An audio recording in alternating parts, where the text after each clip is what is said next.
mi nombre es Ana María González Vélez y hoy voy a estar respondiendo 5 preguntas sobre cómo ha sido mi historia como líder en MedLife. ¿Podrías presentarte y contarnos un poco sobre ti y cómo te involucraste con MedLife? Claro que sí.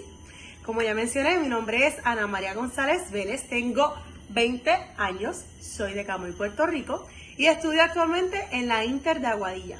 Me involucré en MedLife porque mis primeros 2 años de universidad estudié en la UPR de Aguadilla, donde me inicié y fui miembro activa de MedLife.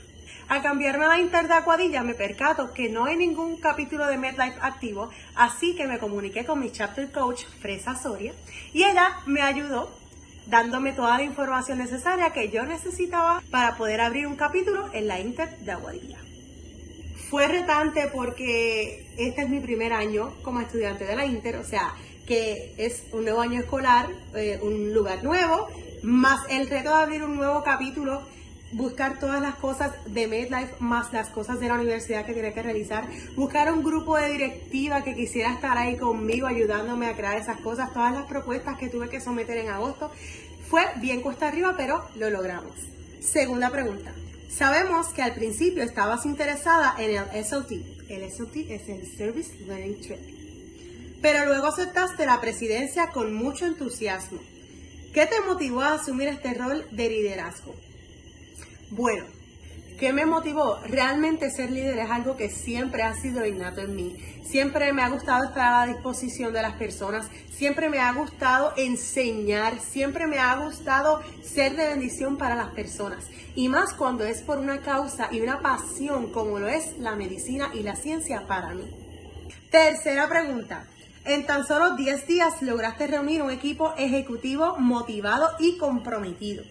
¿Cuáles fueron los pasos que tomaste para construir un equipo tan sólido en tan poco tiempo? La clave fue buscar personas que estuvieran relacionadas con los bachilleratos que tienen que ver con biología, ciencia, enfermería, micro y todas esas cosas. Busqué personas que estuvieran dispuestas a trabajar. Al comenzar el proceso de entrevistas, yo hago la convocatoria de que hay 5 puestos disponibles y todo aquel que esté interesado que me deje saber y hacemos una entrevista. Número 4. Has reclutado a 104 miembros generales, superando la meta de voluntarios. ¿Podrías compartir cómo lograste este increíble nivel de participación y cuáles fueron algunos de los desafíos que enfrentaste en este proceso? El desafío más grande que tuve fue comenzar de cero, no conocer nada y estar haciéndolo todo sola en un lugar nuevo donde no conocía profesores, ni estudiantes, ni nada y abarcar esta travesía sola. Siempre con el objetivo en mente y bien enfocada en lo que quería lograr. Número 5. Ahora que estás planeando un segundo SLT para el próximo verano, ¿cuáles son tus objetivos y cómo estás motivando a tu equipo para alcanzar esta meta?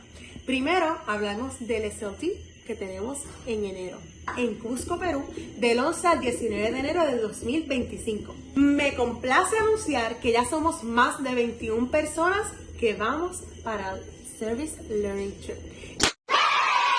Y eso es más que un logro, es un orgullo, es un honor, es un privilegio poder emprender en este viaje misionero de servicio. Así que es una aventura que de verdad la he luchado y ya ese sueño lo estoy viendo y palpando con mis manos. Hasta ahora tenemos pautado realizar otro SLT en verano del 2026, pero también hemos considerado viajar de nuevo este próximo verano del 2025. These are Riley's memories, and they're mostly happy, you'll notice, not to brag. But the really important ones are over here. I don't want to get too technical, but these are called core memories. Each one came from a super important time in Riley's life, and each core memory powers a different aspect of Riley's personality.